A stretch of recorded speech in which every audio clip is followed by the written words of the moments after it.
Well, good morning and good evening, everyone. Nice to be with you once again.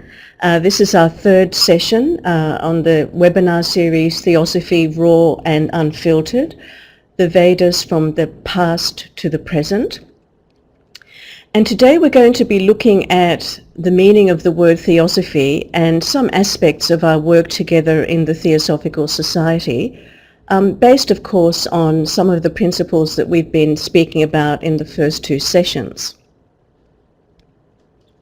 First of all, a very simple, straightforward question: what kind of a place is the Theosophical Society meant to be?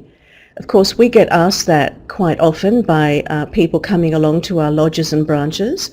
They ask it more politely, but I'm asking it now, perhaps a little gruffly. What kind of a place is the Theosophical Society meant to be?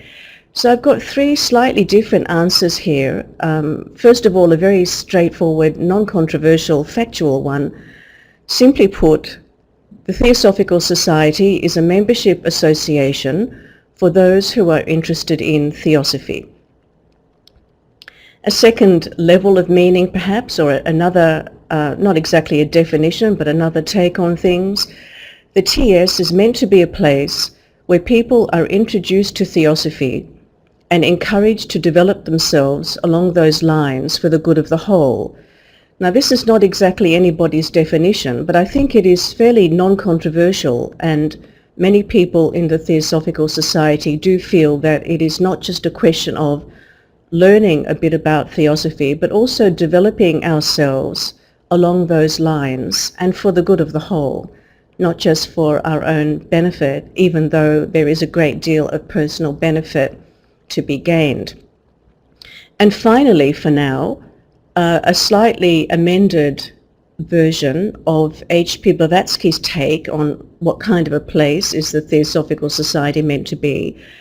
The Theosophical Society is meant to assist in showing the world that such a thing as theosophy exists and inspire people to ascend towards it by studying and assimilating its eternal verities. Now, these are all quite non-controversial statements, especially if you don't look at them too closely. Actually, what HPB said in Key to Theosophy is slightly different to the way I've put it in the third statement there. She said that the society was formed to assist in showing to men that such a thing as theosophy exists, and to help them to ascend towards it by studying and assimilating its eternal verities.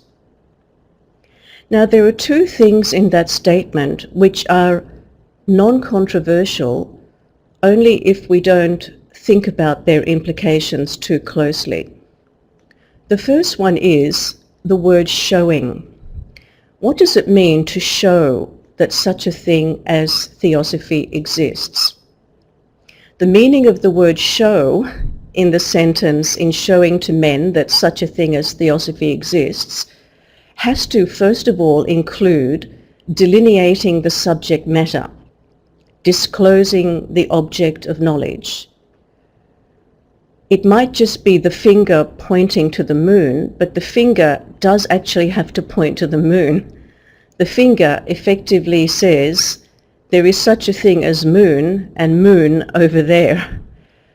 And I'm not sure that we do that too much in the Theosophical Society these days. So it is essential to first of all delineate the subject matter, disclose what the object of knowledge is supposed to be. How could it be otherwise? And then there is another word in that statement of HPB's that is not controversial, but only if you don't think about it too closely.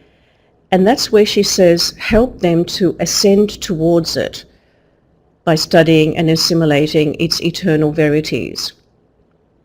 I'm not sure how much thought has been put lately into how should we help people ascend towards theosophy. The part where it says help them ascend. How do we help people ascend?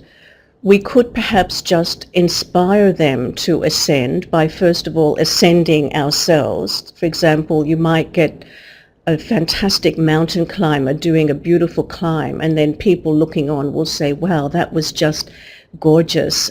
I'd like to do that too. And so you might inspire people to ascend towards Theosophy by yourself ascending towards it. But I think this is something else. The statement here says, help them, not just inspire them. And I think it would be very good if a number of people in the Theosophical Society got together and worked out an actual plan. How do you help people to ascend towards Theosophy? I was once given an example, which I would like to share with you, as they say, of when Rolls-Royce decided to create the best engine in the world, the first Rolls-Royce engine. When they made that decision, there was no Rolls-Royce engine. There were just common, ordinary garden variety engines, perhaps. But a group of people got together and said that we are going to create the best conceivable engine. Now, before creating the best conceivable engine, they had to sit down and work out the steps that it would take, how much money it would take, what kind of research, how many research hours.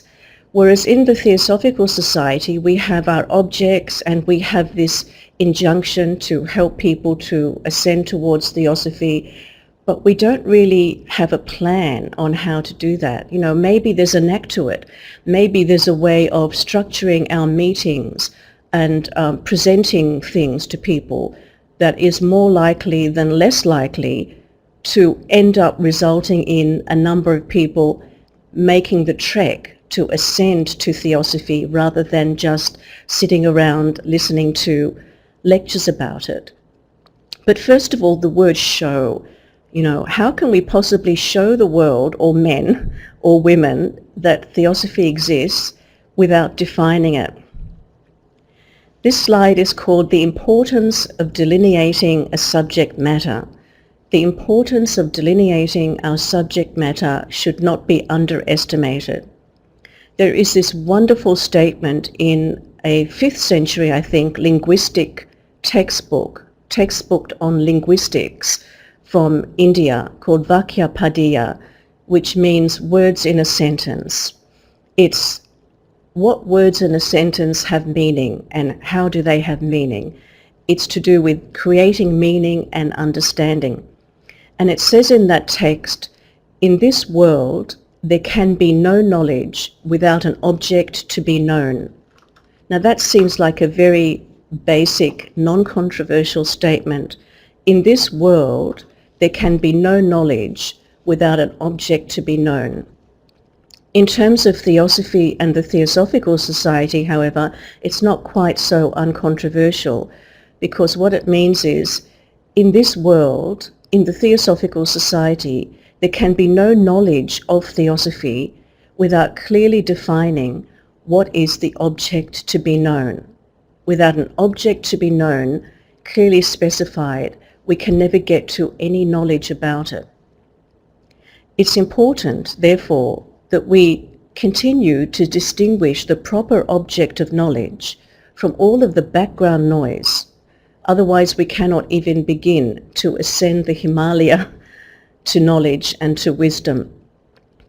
And I don't know what it's like in the various places that people are viewing this webinar from, but in my experience in the Theosophical Society, many of our programs are given over to what I would regard as rather peripheral matters and not very clearly defined subject area of Theosophy. And so that people coming along as inquirers to the Theosophical Society don't necessarily get the kind of background and sort of specific knowledge about Theosophy that I'm trying to present in this webinar, and which no doubt many other people have presented in other webinars, particularly Pablo Sender, of course.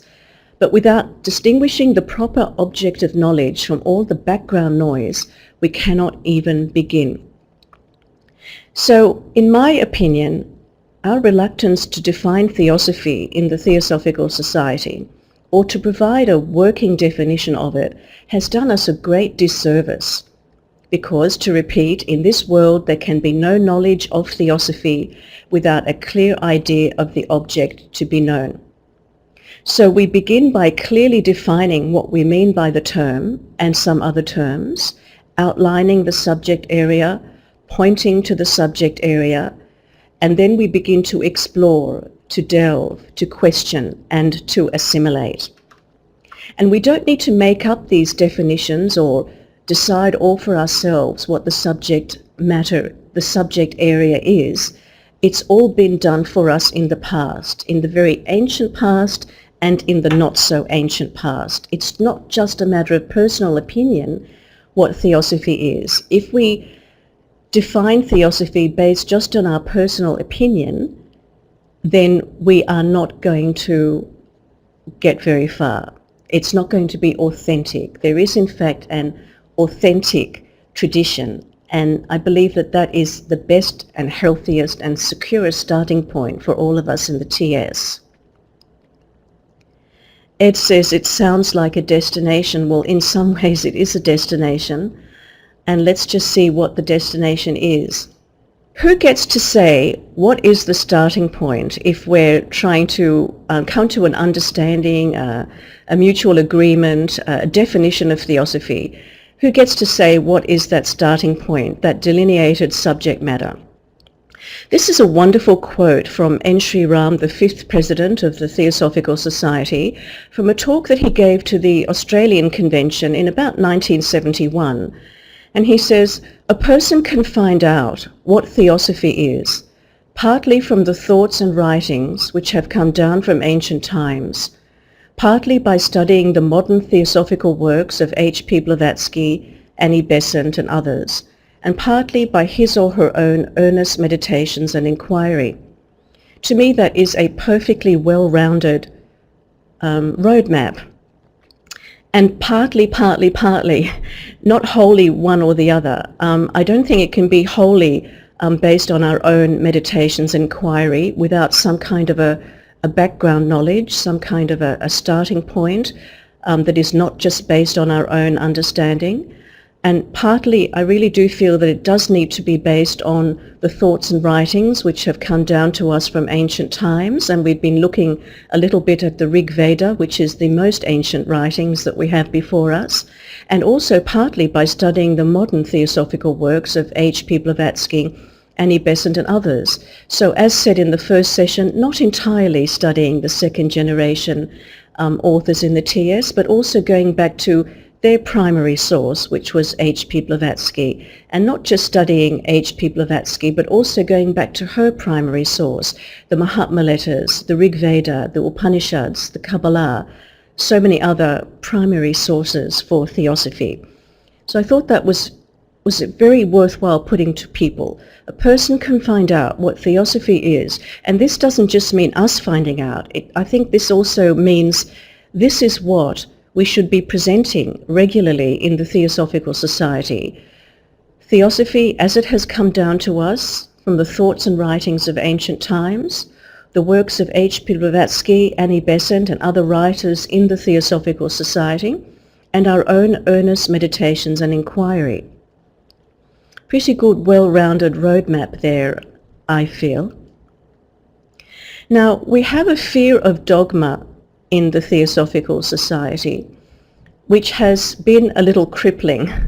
So now I would like to take a look at what the word dogma does and does not mean, and what implications the word dogma does and does not have for us in the Theosophical Society, where we say, quite rightly, that there is no dogma or teaching beholden on the members of the Theosophical Society.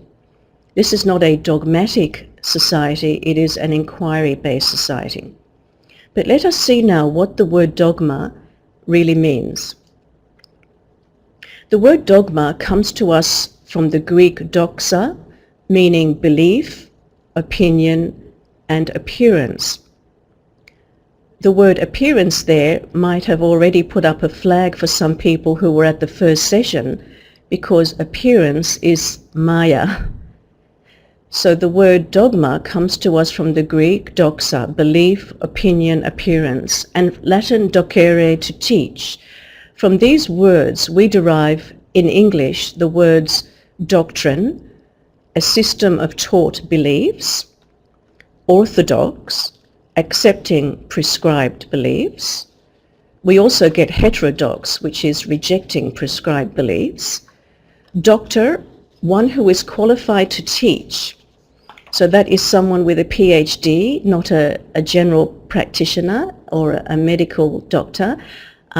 Doctor, one who is qualified to teach. Document, a recorded teaching. Disciple, one who is committed to being trained and taught. And discipline, a rigorous system of training. We also get from the root words belief, opinion, appearance, the root word meaning belief, opinion, appearance, the word dogma. The word dogma means teaching by assertion of beliefs. And that is what we don't want to do in the Theosophical Society, but which we often slip into, teaching by assertion of beliefs. And we get the word dogmatic, assertion without inquiry. I'm sure everybody watching this webinar can think of at least one person, apart from me, who they think is quite dogmatic. And what that really means is that we think they make assertions without inquiry, which also means you can't really talk to them. There's no dialogue, there's no to and fro. So this is what the word dogma means, and this is what we don't have as a part of the platform of the Theosophical Society. But instead of just saying there is no dogma in the Theosophical Society, I think we need to go on and put something in place instead of dogma. Now, what we do also add there is that this is an inquiry-based society. But in that case, I think that we should be spending a certain amount of time in the TS honing our skills in inquiry, finding out what it really means to inquire. Because inquiry doesn't just stop at throwing questions and answers at a subject matter. It's something far deeper. It goes far deeper than just rational thought. There are lots of things about theosophy that can be said factually without being dogmatic. We know that the word theosophy comes from the Greek theosophia and related to the Sanskrit Brahmavidya. Here are three indisputable, simple facts about theosophy. The word comes from the Greek theosophia, meaning divine wisdom. As a body of thought by that name, it can be traced back to the 3rd century AD, to the eclectic theosophical system of the Alexandrian philosopher Ammonius Saccas, who was the teacher of Plotinus.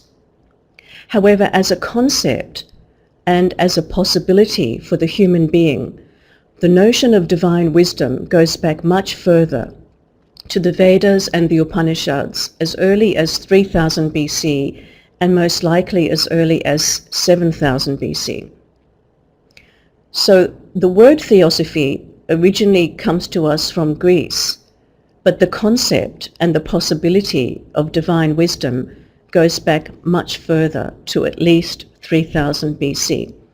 Now these are factual statements, not dogmatic assertions, and this is something that we could say in more general terms to inquirers who ask, what is it that you study in the Theosophical Society?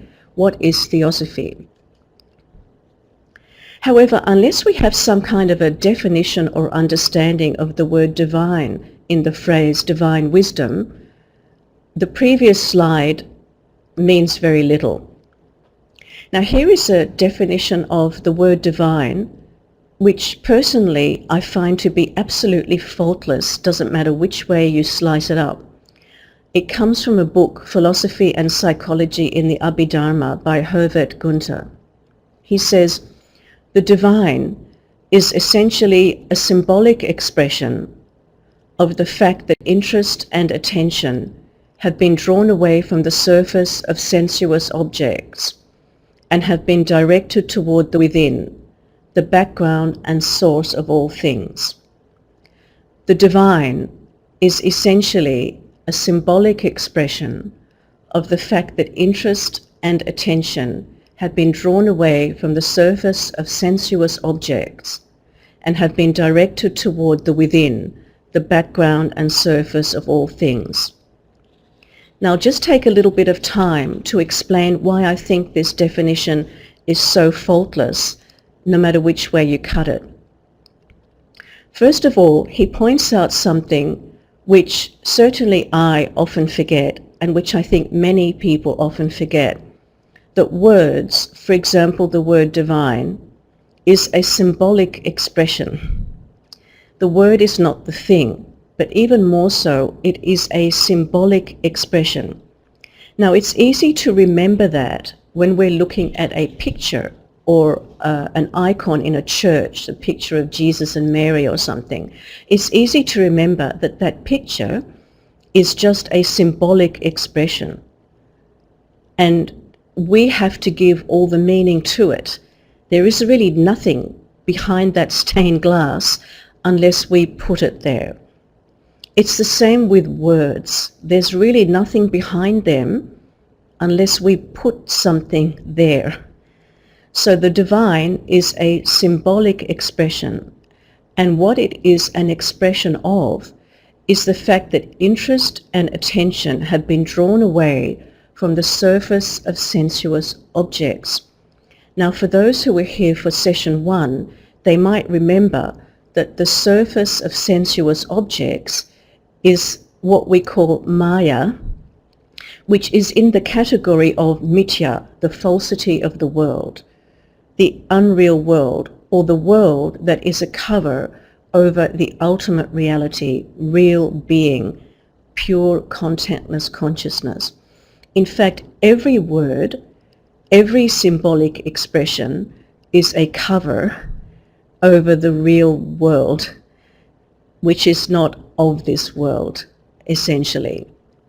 So it's an expression of the fact that interest and attention have been drawn away from the surface of sensuous objects and directed toward the within. Now what is meant by the word within is also explained here. The within is the background and source of all things. In the TS and in other areas where people do, meditation, yoga, what have you, we hear this expression, look within, very often. And we can be a little unsure, where is that within? What does it mean to look within? Does it mean to psychoanalyze? Does looking within mean looking at my thoughts? Actually, looking within does not mean looking at my thoughts or looking at my history or looking at what my parents did to me or what I did to my parents. It means looking to the background and source of all things, category sat. In the categories of existence, the word divine means looking away from things which are things in the category mithya towards the background and source of all things. So here essentially we also have, elliptically or accidentally, a kind of a definition of what is meant by wisdom as well. We're defining here, or Gunther is defining for us here, what is meant by the word divine. But what about what is meant by the word wisdom? Just as Plato taught that wisdom is an innate capacity of the soul, or the self, it would be in Sanskrit Atman, Plato taught that wisdom is an innate capacity of the self. And the Aryan rishis taught that intelligence and bliss are the innermost essence of what it is to be human being. The innermost essence of being is intelligence and bliss in the Vedas, and in Plato it is wisdom. So we could define the word wisdom in the phrase divine wisdom like this, borrowing from the kind of structure of Gunther's definition here. I would say the word wisdom is a symbolic expression pointing to the intelligence beyond thought that is the very nature of the divine self or Atman. The word wisdom is a symbolic expression, which means it's a veil over the real thing. The word wisdom is a symbolic expression pointing to the intelligence beyond thought that is the very nature of the self. So this is not a dictionary definition of wisdom, and neither is Gunther's a dictionary definition of the word wisdom, but it's a meaning definition of the word wisdom. Now, the notion of divine wisdom in the Vedas and in Theosophy is always indissolubly linked with the notion of moksha or liberation.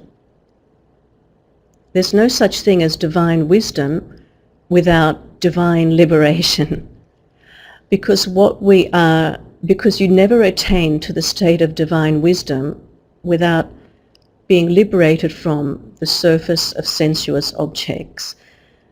Liberation is that state where you are fully grounded, you are fully present in the background and source of all things.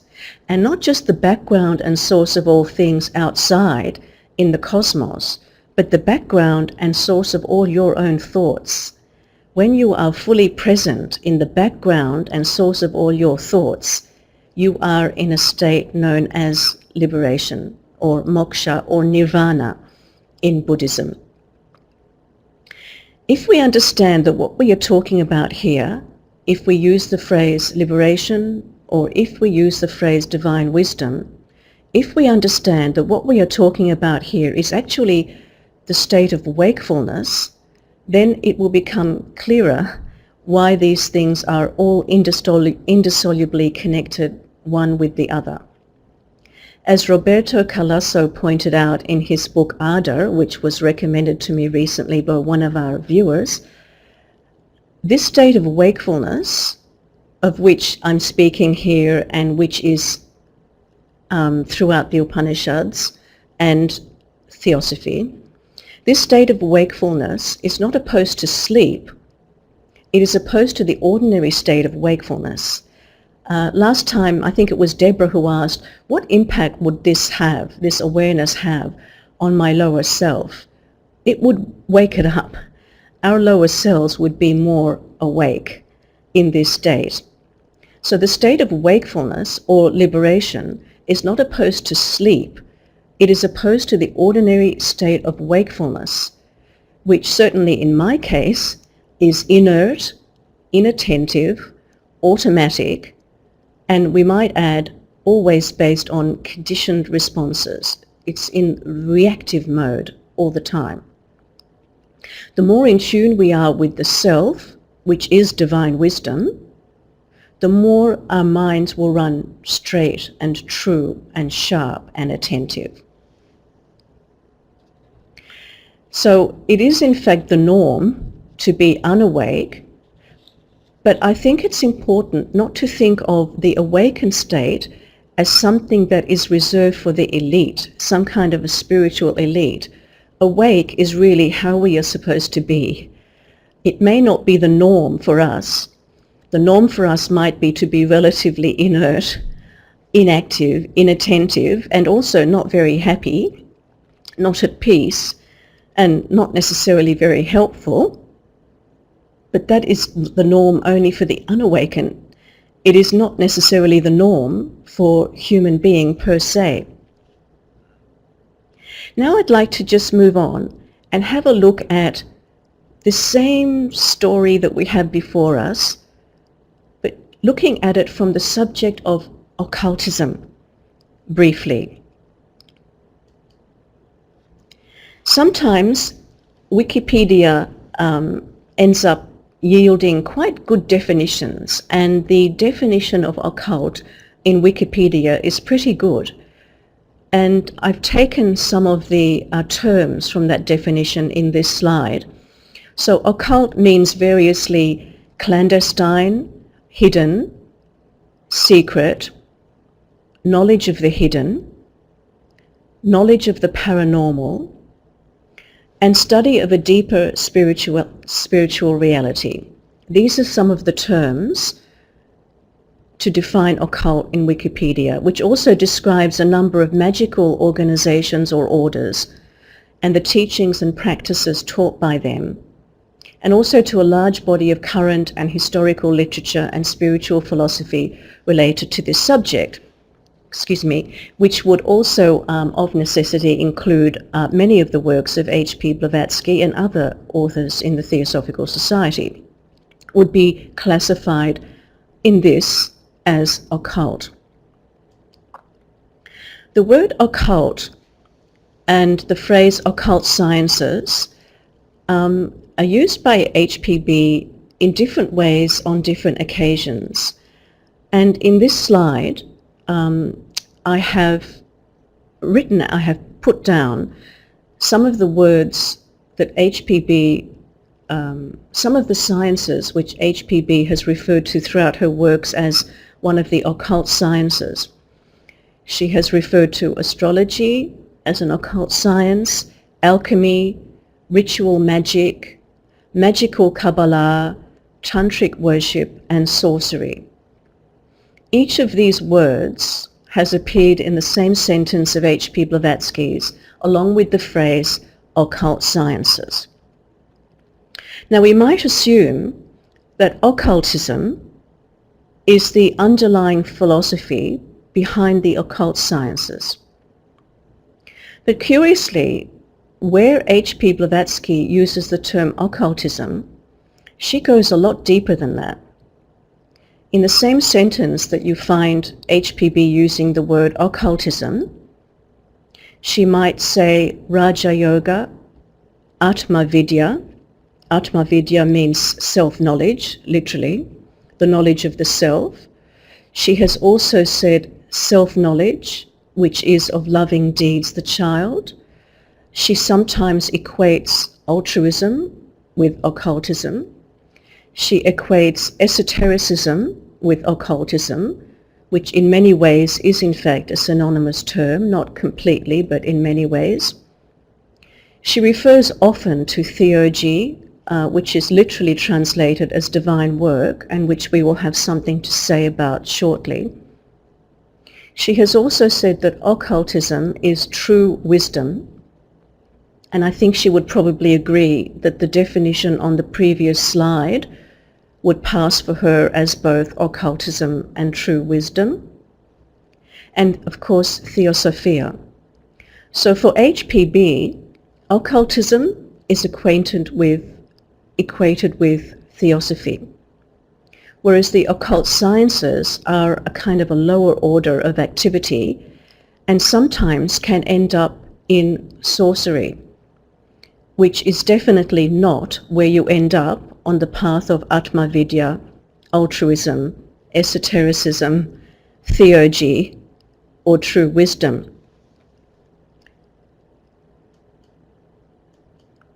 I'm skipping that previous slide. And to say a little bit more what we might mean by theurgy, which also what some people in the Theosophical Society might regard as the work, I would like to refer to the first school of theosophy in ancient Greece, or at least the first school which went by that name, the eclectic theosophical system, 3rd century AD. And the photograph there is of Alexander Wilder. I'm not going to take the time to say too much about Alexander Wilder, from whom this outline of the eclectic theosophical system came and made its way into Key to Theosophy and into Isis Unveiled, I think. Alexander Wilder is one of the people who assisted HPB with Isis Unveiled and remained a close colleague of hers until her death. And if you want to read more about Alexander Wilder, you can have a look at a link that I've put recently onto my Facebook page. But meanwhile, let's just have a look at the platform of the eclectic theosophical system, and then in a moment I'm going to compare that to the platform of the Theosophical Society. First of all, belief in one absolute, incomprehensible and supreme deity or infinite essence, which is the root of all nature and of all that is visible and invisible. Belief in one absolute, incomprehensible and supreme deity or infinite essence, which is the root of all nature and of all that is visible and invisible. So we need not think of deity in the ordinary sense perhaps of a personal God. It is the infinite essence, which is the root of all nature, visible and invisible. Then belief in the human being's immortal nature, identical in essence with the universal oversoul. Belief in the human being's immortal nature, identical with the universal oversoul. And theurgy, or divine work, which entails making oneself as pure as the incorporeal beings, so that the gods might impart the divine mysteries. Now this one seems really reads rather archaic, I think, and needs a little bit of unpacking. In the previous slide, it was pointed out that HPB equates occultism with theurgy in some instances. And theurgy is defined here as making oneself as pure as the incorporeal beings, so that the gods might impart the divine mysteries. Now that seems like maybe impossible and very kind of old-fashioned, certainly old-fashioned terminology. But I would like to suggest that inwardly we are incorporeal beings. The self that you really are is an incorporeal being. The self that you really are is an incorporeal being walking around on this earth in several sheaths or covers or vehicles. But essentially, the self is an incorporeal being. And the gods imparting the divine mysteries, the gods don't even need to impart the divine mysteries to the real self, which is of the essence of divine wisdom. I'm ignoring the comments in the chat box because I don't really know what to do with them at this stage, but at the end I'll have a look and try to answer some of those comments. Now this slide is just a comparative shot of the three fundamental tenets of the eclectic theosophical system and the three fundamental propositions of the secret doctrine, which in some ways are an exact match, but which would in some ways be helpful to sort of conflate, because it will help us actually know how to do what is suggested in the third fundamental proposition. So we've just read the eclectic theosophical system, so I'm just going to go through the secret doctrine, and you can see the comparative slide next to it, the comparison next to it. The first fundamental proposition, with which many of us are familiar in our own way: an omnipresent, eternal, boundless and immutable principle on which all speculation is impossible, since it transcends the power of human conception and could only be dwarfed by any human expression or similitude. So the proposition there is that there is an eternal, boundless and immutable principle, and that it is impossible to speculate upon it, but which does not mean that it is impossible to do anything with it whatsoever, but it is impossible to speculate, or fruitless to speculate about it, since it transcends the power of human conception and could only be dwarfed by any expression or similitude. Then the second fundamental proposition posits the eternity of the universe on the whole as a boundless plane, periodically the playground of numberless universes incessantly manifesting and disappearing. The eternity of the universe as a boundless plane, periodically the playground of numberless universes, incessantly manifesting and disappearing. There we have in effect two of the three categories of existence. We have the eternal Sat and the periodical manifestation and disappearance of universes, category Mithya, the temporary world. So there is the eternal world, which is the eternal, which is periodically the playground or the plane on which numberless universes and beings appear and disappear in a cyclic progression, the first model of which comes to us from the Rig Veda. And the third fundamental proposition, which posits the fundamental identity of all souls with the universal oversoul. So here it says that although the eternal, boundless and immutable principle is beyond human conception, it is not actually beyond human identity in a strange sense, because fundamentally all souls or all selves, the Atman, there is only one self, is one with the universal oversoul or Brahman. So although we cannot conceive of this eternal, boundless, pure, contentless consciousness, we can be that, and we are that, except we are not aware of that. So in this slide, as already suggested, I posit an absolute identity between the first expression of this teaching to have arrived on this planet, the Vedic, which says that the self that you really are is the same as Brahman, which is the totality, the unconditioned totality.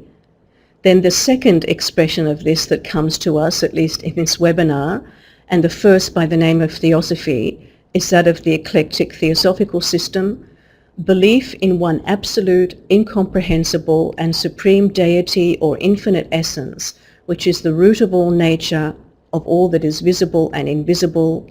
And then from about 1880 onwards, we have the same teaching, an omnipresent, eternal, boundless and immutable principle on which all speculation is impossible.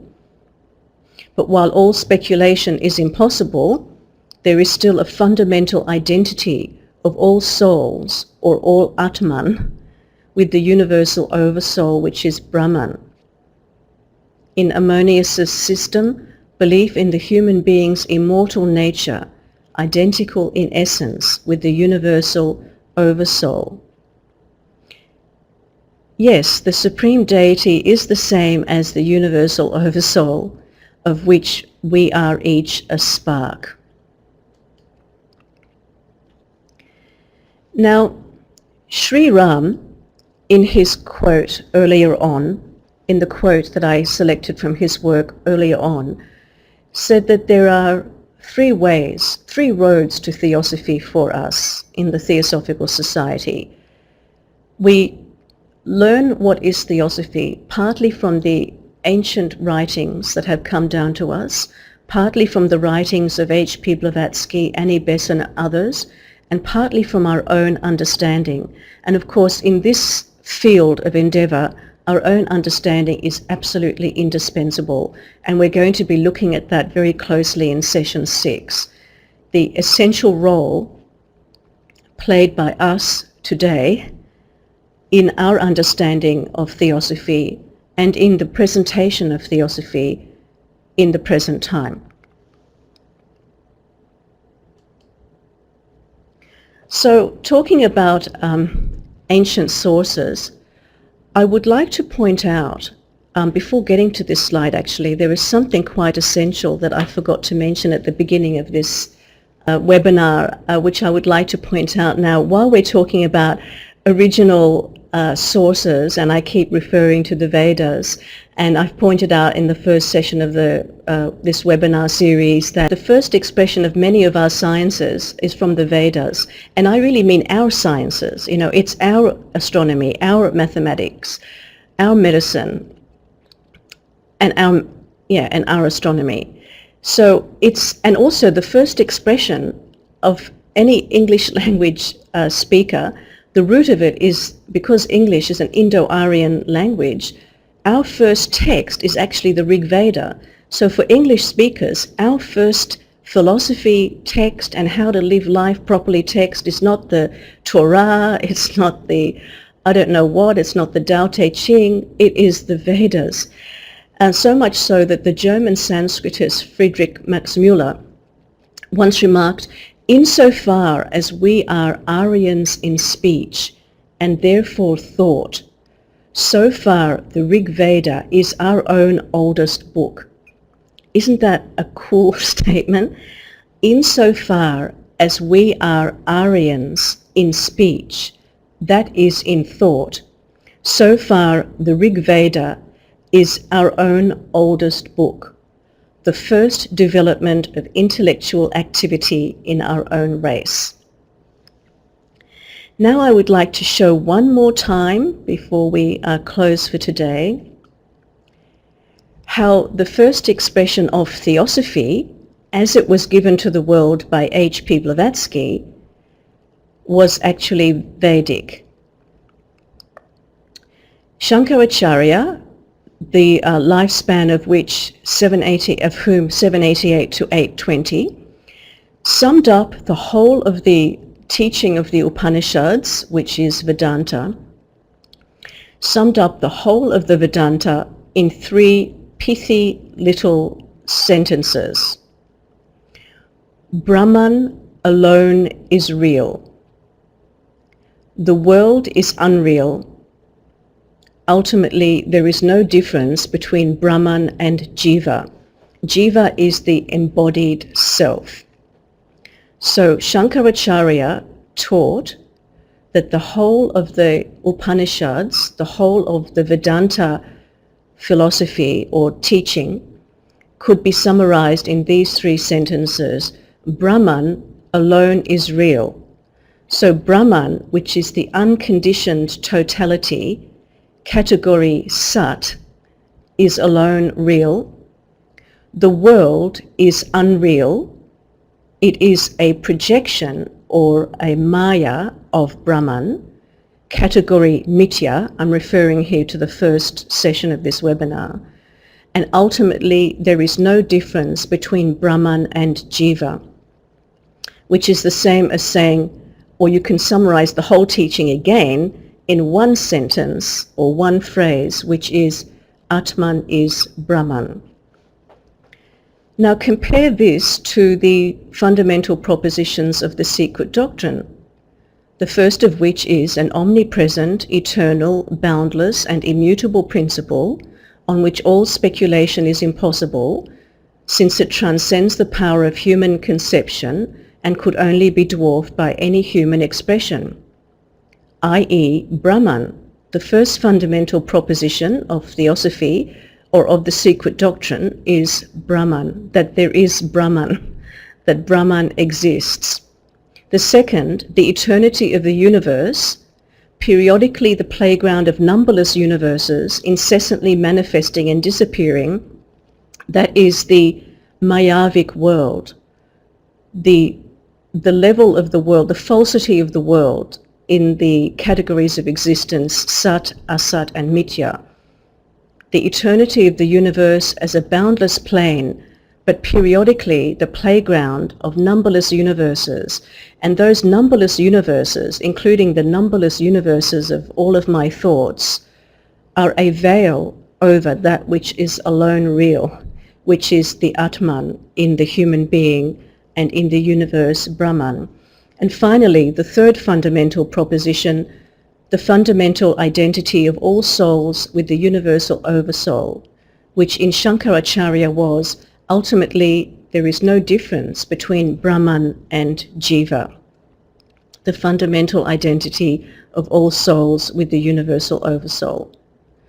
So, I mean, is that not extraordinary that we have H.P. Blavatsky reiterating in 1888 what Shankaracharya iterated when he was actually quite young, so not far off 788. So that's like 1,000 years before.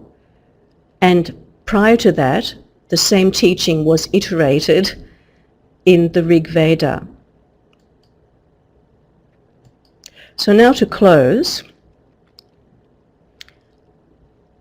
a very interesting quote I find from an arch materialist, Sir Francis Crick, the co-discoverer of the DNA helix, where he says, I've called this "What a Difference a Worldview Makes." He says, I myself, like many scientists, believe that the soul is imaginary and that what we call our mind is simply a way of talking about the function of our brains. Once one has become adjusted to the ideas that we are here because we have evolved from simple chemical compounds by a process of natural selection, it is remarkable how many of the problems of the modern world take on a completely new light. I myself, like many scientists, believe that the soul is imaginary. Well, according to Shankaracharya, the soul or the self is the only thing in your experience that is not imaginary. All of your thoughts are imaginary, your feelings are imaginary, your opinions are imaginary, but the self behind all of those imaginary things is not imaginary. It was not created by the mind of man.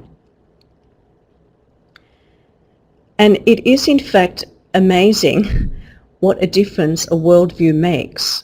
It is remarkable how many of the problems of the modern world would take on a completely new light in view of the fundamental proposition that the ultimate reality is pure contentless consciousness, periodically the playground of numberless universes, and similarly for each and every single one of us, the ultimate reality is pure contentless consciousness, periodically the playground of numberless thoughts. And what we do about those numberless thoughts and what is behind those numberless thoughts, we're going to be looking at far more closely in session 4 next week of this webinar. Yes, the observer is the only not illusion. The observer is the only not illusion. But the observer is not, let me put it this way. In the sentence, I am Dara Tatray, everything after the first two words, I am, is part of the illusion. You know, Dara Tatray is the name, form, function, body-mind complex. The I am is the observer. And if we want to liberate ourselves from the category illusion, the only way of doing that is to find out for ourselves, is to discern in ourselves that level of consciousness which is the observer and which is indeed the only thing in the world that is not illusion. Yes, Deborah's saying, hope this isn't too silly. Does this mean Brahman? Does this mean Brahman is a soul?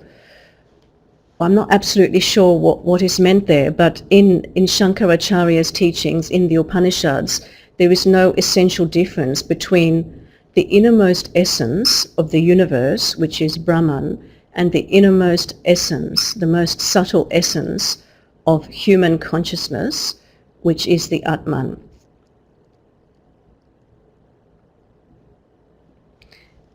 I'm just going to scroll up in this chat box. Is divine an adjective or a noun? That's an interesting point. That's a very interesting point, Ed. Is divine an adjective or a noun? It is a noun. I think we use the word divine and many other words as though they were adjectives, which are like descriptions and kind of flowery language. Like we use the word divine, and maybe in our minds, without realizing it, we've got something like very, very nice, very good, really great, and that they're all adjectives. Divine is not an adjective. I suppose sometimes it's used that way, but in the phrase divine wisdom, it is a noun. It is a noun a noun is a word that describes an actual thing. And divine is an actual no thing, but let's just say category thing, no thing, category thing. So yes, it is a noun. And like all nouns, they need to be located. All nouns are located somewhere, aren't they? And I don't know if I mentioned this last time, but if you've got a recipe for making cookies and it says it includes, butter, flour, eggs, and milk, you need to go to the pantry and the fridge and actually locate the butter, flour, eggs, and milk. And you can locate them because they really exist. They're nouns. The divine and theosophy are also nouns, but they are nouns in the order of being, which is the omnipresent, eternal, boundless, and immutable principle, which can't be located sensorily. They're nouns, but they are not thing nouns. They are, can I get out of this? Yes, sorry about that. I just want to go back to see in what sense is divine as noun. The divine is a noun, but it is among the nouns that exist away from the surface of sensuous objects. It is a non-sensuous noun. I think that's an important point, Ed. The divine is a non-sensuous noun. We may have created for the first time in history a new category in linguistics, non-sensuous nouns, and that includes the divine. Just flicking up here. Well, dogma in Ed's dictionary means a principle or set of principles laid down by authorities as incontrovertibly true.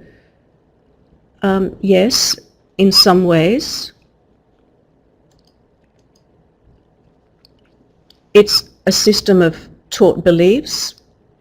It's an assertion of beliefs as incontrovertibly true. But definitely all of these meanings in the word dogma didn't come from my imagination. They actually do derive from the root meaning of the word dogma, from the Greek doxa and the Latin docere. And in session 6, we're going to see what is the alternative to dogma.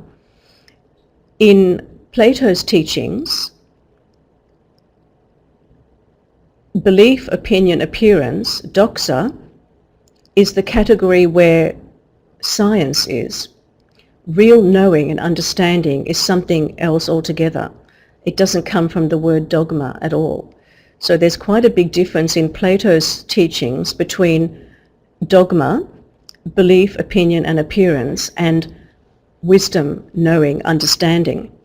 And people find it a bit strange that Plato would put science under the line as not knowledge. Plato regarded science as not knowledge with a capital K, and the reason for that is that science is to do with the phenomenal world, the world of sensory objects.